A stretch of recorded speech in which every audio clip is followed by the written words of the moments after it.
Welcome back to What Stories Say with Seth and Seth. I'm Seth the Elder. I'm Seth the Younger. And today we're going to be talking about the Stormlight Archives, a book series by Brandon Sanderson. And Seth has chosen a theme song for one of the main characters. And this is a very long series, and each book is very long. And so there are many characters, and so we're going to do this on one specific character, and I'm going to let Seth go ahead and start us off. Yeah, so the story is definitely really long and complicated, and it would be difficult to cover all of it in a single episode, but I do think that this song that I've chosen works really well for the particular character, which is Dalinar Kholin, who is just a little bit of background on his character so that we can explain what the song is going to be talking about. And obviously, just remember that there are spoilers. Every time we do this podcast, there are going to be spoilers. So it's never going to be a case where we're not going to spoil the book. This one is going to have some relatively major spoilers, especially for book 3, I think, which is the one that is from his point of view. No, the second one is from his point of view, right? Okay. I can't remember. I just know the first one is from Calvin's. It's a long series. They blend together to a degree, but point being, there are definitely spoilers. We're getting that out of the way right away. So, Dalinar is a warlord. He and his brother are from sort of like a clan or tribe in this really warlike culture, and in their background, in their past, they did this big campaign and conquest to conquer all of the other clans in like their culture and unite them together into one single nation. And Dalinar's brother was made king. Yes. And Dalinar has been kind of his main general. Mm-hmm. So Dalinar, he has this reputation for being a really terrifying, scary, violent warlord kind of character, which is definitely true of his past. But he also has a major paradigm shift in his character that happens a little bit before the beginning of the story, partially as a result of a specific campaign that they do, a specific part of their conquest, where they attack this one city and basically burn the whole thing to the ground.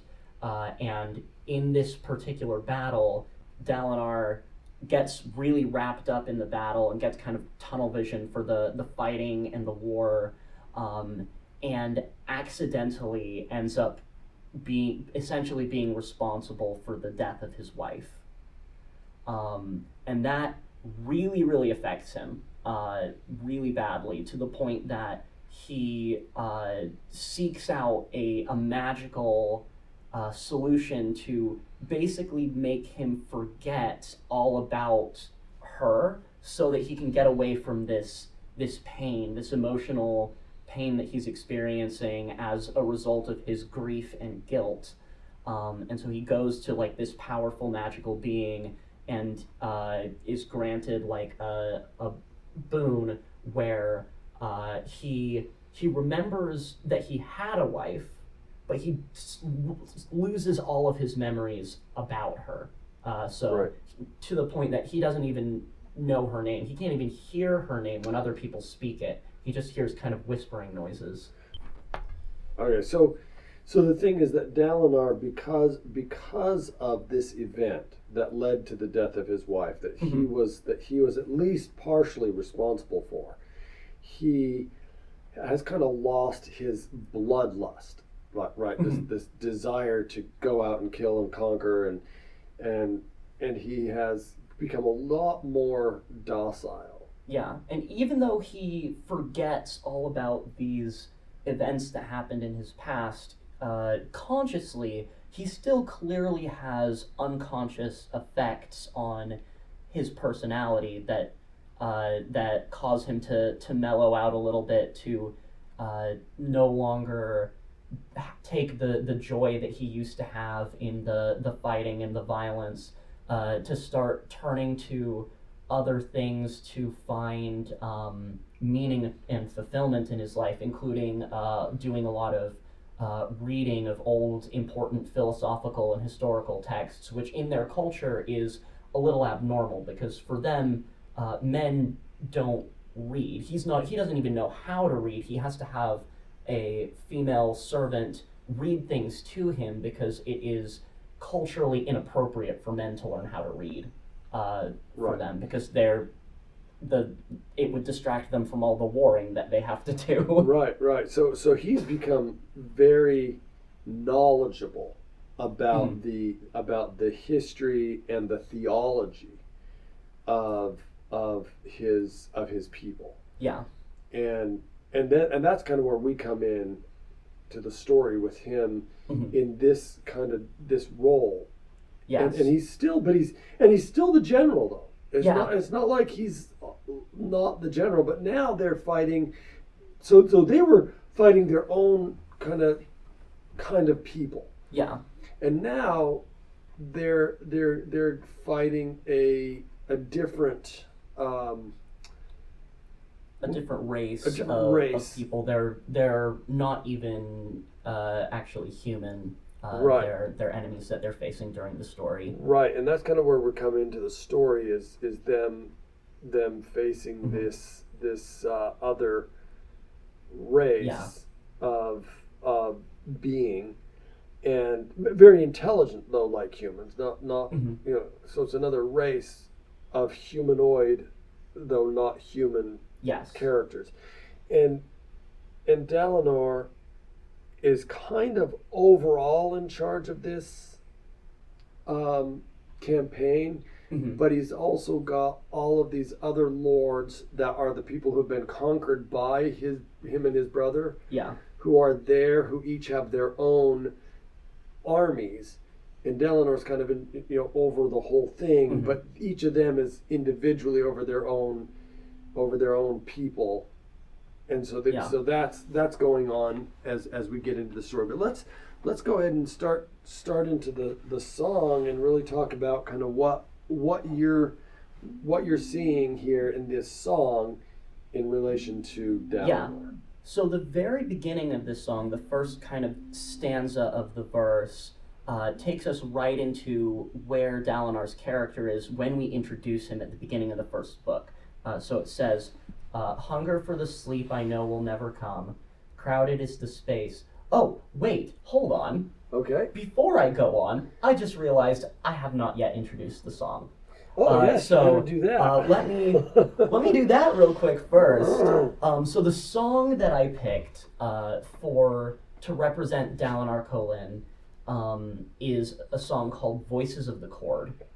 It's by I'm just gonna say, even the title of this song sounds like it fits this story. So yeah, and there's a lot of ways that applies that I think we'll get into. But yeah, so this song is by one of my favorite Japanese artists named Hiroyuki Sawano, and fortunately, this particular song happens to be all in English, so we don't have to worry about translations. But yeah, so getting into the song, the first part, it says, hunger for the sleep I know will never come. Crowded is the space, but don't have anyone. I could read the Bible to drown out the hum, avoid the voices of the chord. So there's a couple of things here that are standing out to me about like the beginning of the story. And I think one thing that it plays into is something that is happening to Dalinar right at the beginning of the series, which is that he's starting to have these visions.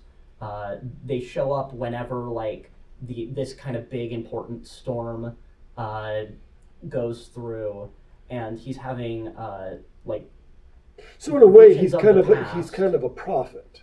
Mm-hmm. In a way, he's having visions of the past, But also, I think, if I remember, he's also having, it's not just the past. He has visions of things that are happening now as well. Yeah. At least he sees the Father God Yeah, and he's spirit. hearing the voice of the god that his culture worships, Right. who they refer to as the Almighty. Right. But at this point early in the story, he's having these visions, but he doesn't know for sure whether or not they're visions. He has a lot of doubt about. Well, he doesn't understand what he's seeing. Yeah, he doesn't understand what he's seeing. All of the people around him, including his own children to a degree, basically just think that he's going crazy. Right. Or going senile from his age. Even though he's not that old. No, he's not, but they still kind of act like it. They do, but I don't think he can be much older than I am. I mean, no. I'm 46, I think. Anyways, and maybe I'm going senile too. And his son, his oldest son, is got to be in his maybe early 20s, probably.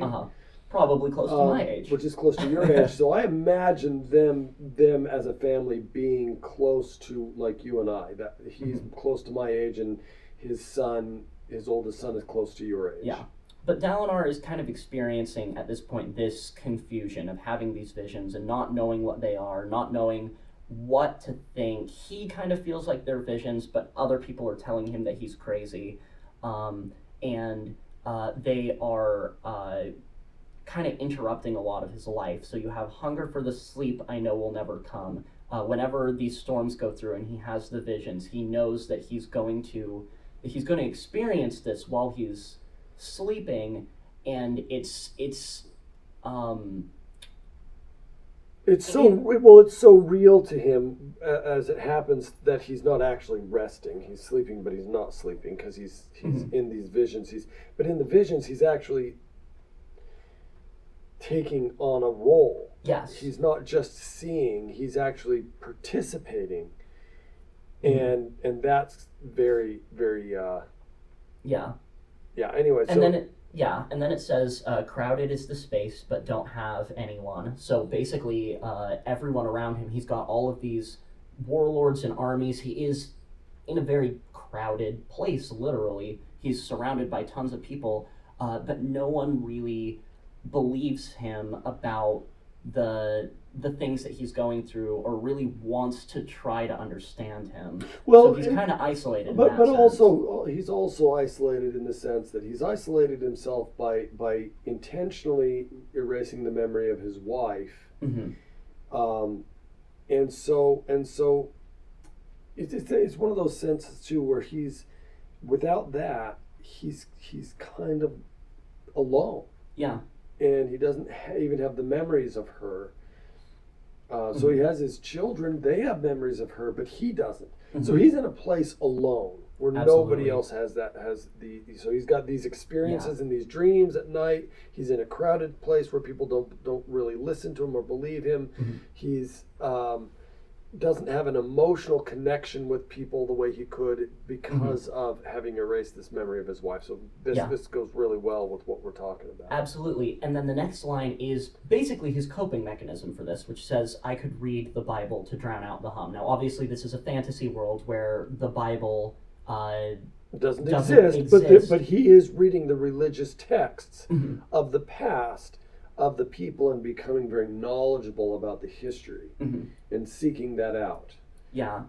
And then avoid the voices of the chord, which at this point, the voices that he's hearing of the chord, saying chord as in like a chord of music is kind of relevant here actually, because it's a little complicated, so we won't go into it way too much. But the way that the magic in this world works, including the way that these visions are being conveyed to him, is sort of connected to music or rhythms, and sort of like the inherent natural rhythms of the world and planet that they what live is on. the name of it? The rhythm?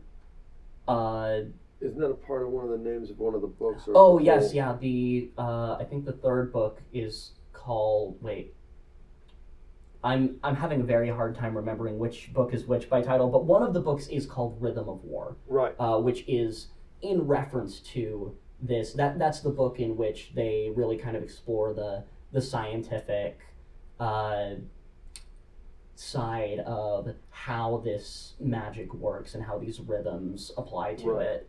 Right.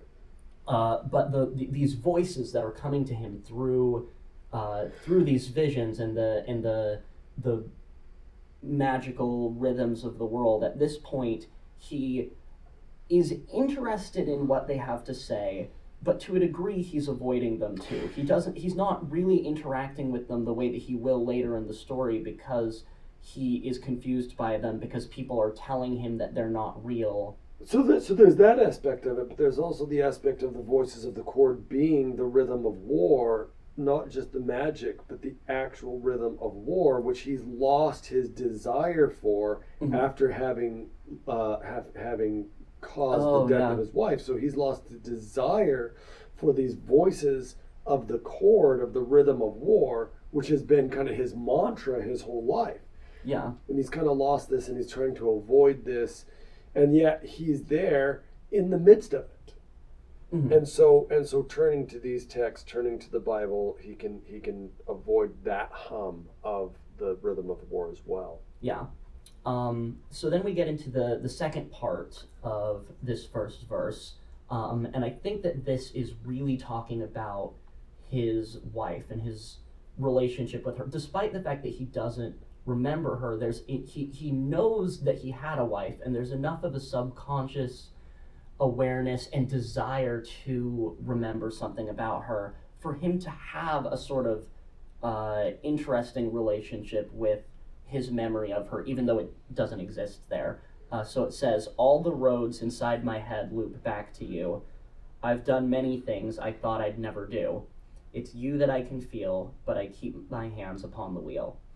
So we have this feeling of, even though he can't remember his wife, everything is going back. All the roads in his head are looping back to her. He wants to remember at this point, and it frustrates him every time somebody says her name and he can't hear it. It interferes with his relationship with his children because they remember having a mother and he doesn't have those same memories that they do. And so like even when he even though he struggles with it, his mind just keeps going back there.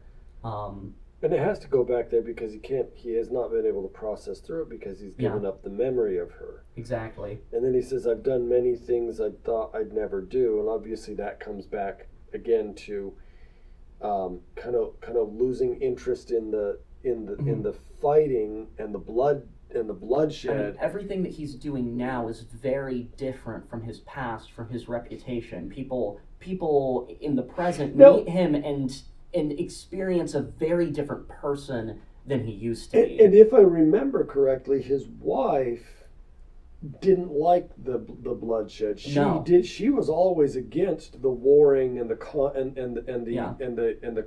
and the conquering. Yeah. And she was very pacifistic compared to him and most of his culture. Right. And so as it goes on, it's you that I can feel, right? He can't remember her, but he can feel her. Yeah, he can feel her influence. This influence in his life, and she's really been she's had a much bigger influence in his life with her death than she ever did when she was alive. And that's what he's feeling here. And he says, "But I keep my hands upon the wheel." And I think that goes to just he's still the warlord. He's still fighting. He's still in charge of this whole campaign. Yeah.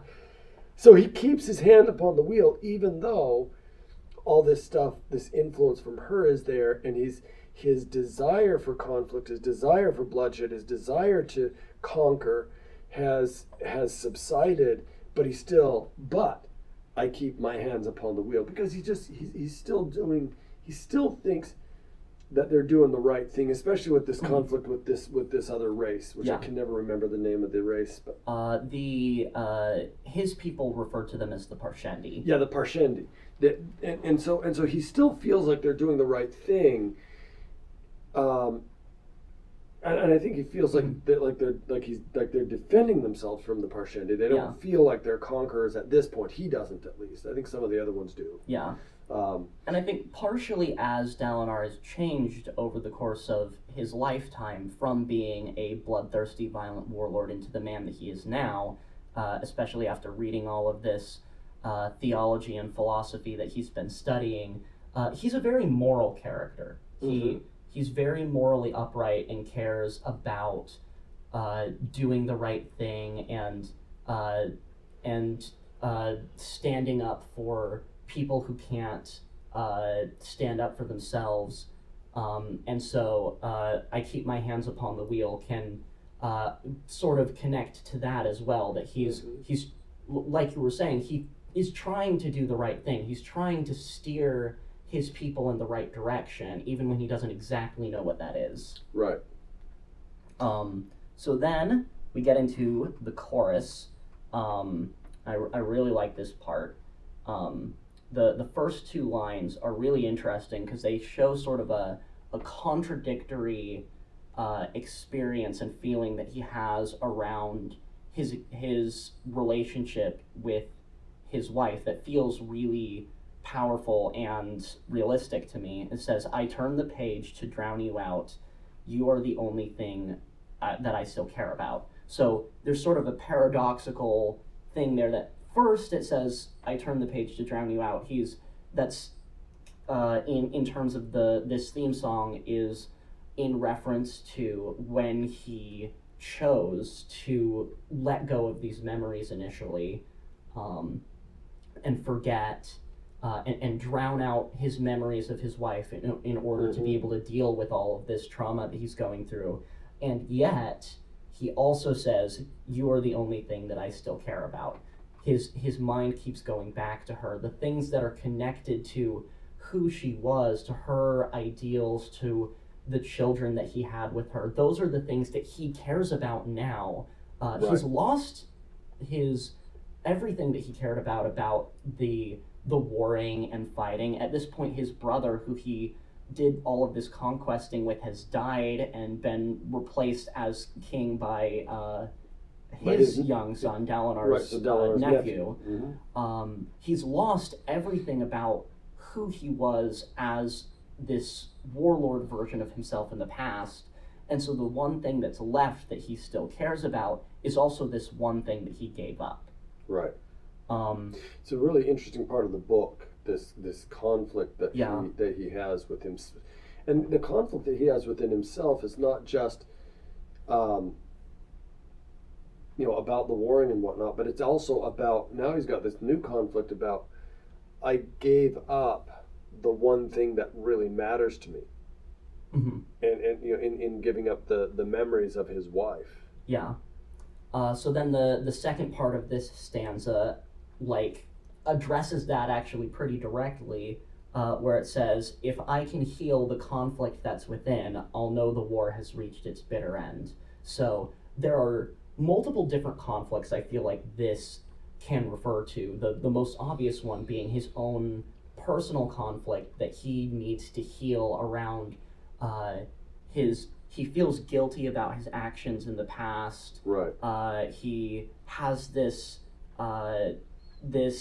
situation with his memories of his wife, all of these things within him that are really broken that he needs to heal. And there's also the conflict of his people, because all of the sort of clans that they brought together into this kingdom are not really all that united, even though they are technically united under one ruler at this point. They still really fight and argue and don't get along very well, and it makes it difficult for them to this new campaign that they're trying to do is they're not getting anywhere, because the clans won't actually well, they don't work together with each right. other. So there's no real battle plan in the beginning. It's really just each warlord is going out on his own and fighting and bringing home the prize of the battle, and it's almost a competition more than it is an actual campaign. Exactly. Like a unified campaign, it's a competition. Who's coming home with the greatest with the most victory points and whatnot. Yeah. So Dalinar has this feeling that if he can heal his own internal conflict, and if he can heal the conflict between the these different groups, that then all of this fighting and the conflict will be able to be brought to a head and reach its bitter end. Right, and they'll be able to defeat these Parshendi, which is what they're fighting. He feels like, wow, if we could unite, we could end all of the conflicts. The conflicts between the conflict within myself, the conflict between the warlords, and the conflict between the humans and the Parshendi. Yeah. And then even later in the series, as the kind of the scope of their conflict grows to a much greater level, you get sort of this feeling from basically the magic and like powers that the main characters have in this world are very directly connected to their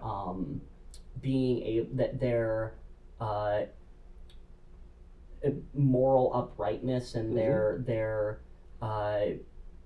emotional and like their capability of choosing to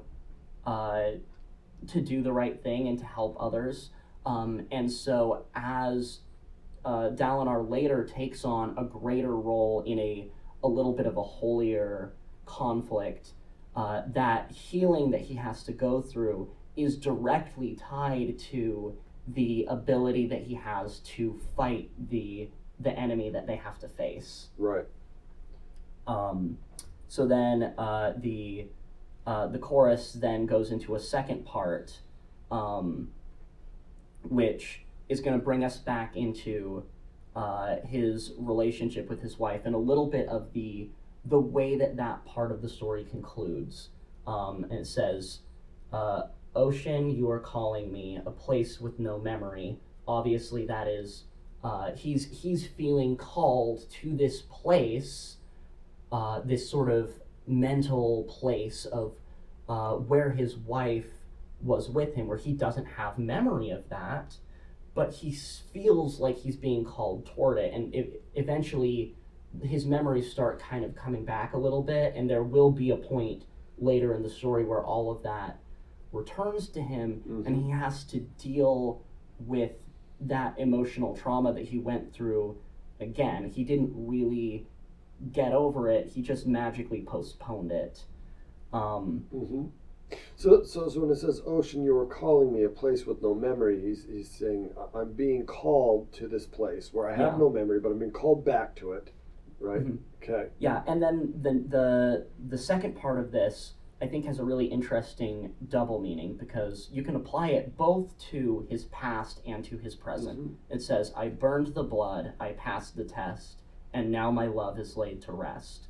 So in his past, this can describe the event with his wife that caused all of this stuff that he's going through in the first place. "I burned the blood" is like, in that sense, is he fought against this city that they were trying to conquer and literally conquered it. So he passed the test. He overcame. And "my love is laid to rest" is his wife died as a result of this. His wife is literally laid to rest. And then also him giving up the memories of her is also, he's laying that love to rest, he's getting rid of it. And it also, then it says, "our names aren't written on the list," which can also be him giving up his memory of his wife. Right. But then you can also take it in his present with his growth. "I burned the blood, I passed the test" can be him after he gets these memories back, having to deal with that again, and eventually being able to find a way to accept that this thing that he did in the past, and be able to move on and pass the test, to be able to allow himself to repent and forgive himself for his past, so that he can focus on the next step instead of focusing on the past.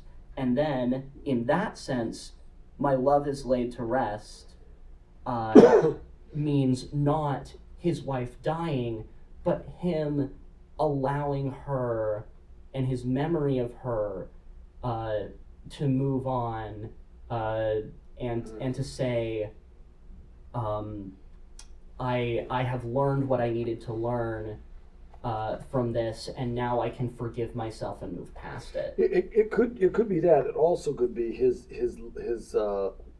bloodlust. His love as bloodlust has been laid to rest. He no longer desires this conquest. He no longer desires to kill. That's been laid to rest. And now our names aren't on the list, and he's not on the list of people who want to kill people anymore. Yeah.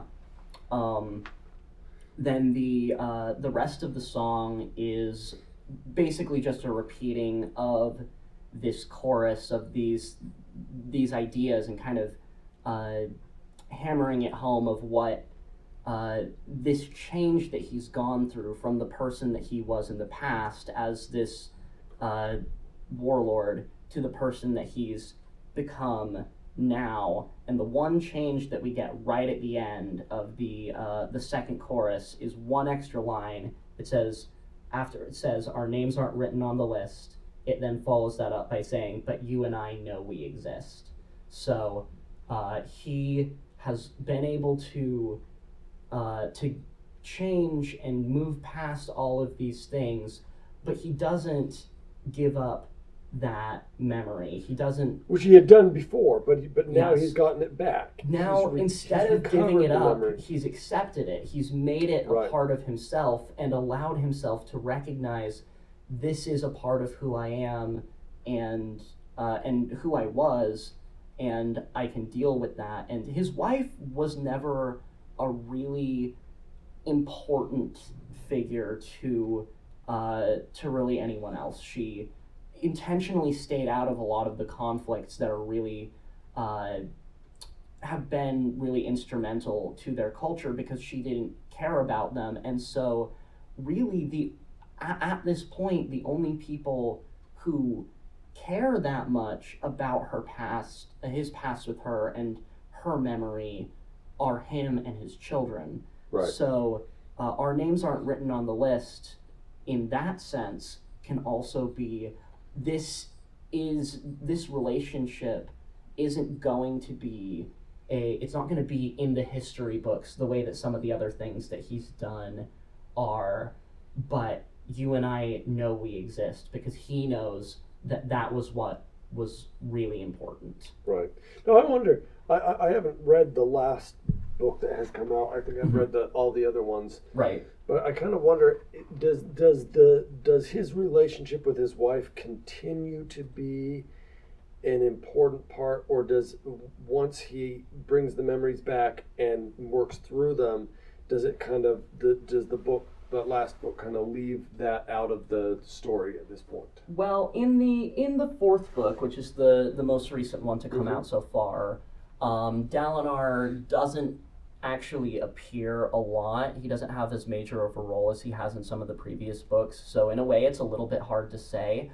But just based on like the actions that he's taking, I would say personally that his relationship with his wife in that sense continues to be really important to him. Everything that he's learned and that he's applying to his life now, and being able to figure out how to make the right choices in these very difficult situations he finds himself in, especially political situations where he doesn't really feel confident or comfortable as a politician, but he kind of has to be because of all of the conflict that's going on. And I think that his what he has gained from this history that he had, and being able to learn to move on from it continues to be kind of the main driving force behind his character. Right.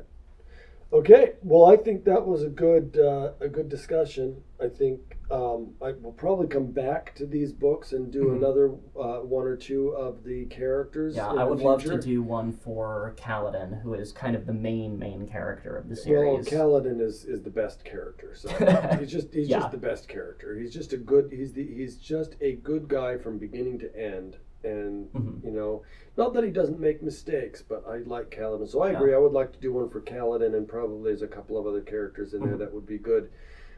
It's a good book series that we've enjoyed reading as and talking about. So next week we will probably do Shannon Hale's The Goose Girl.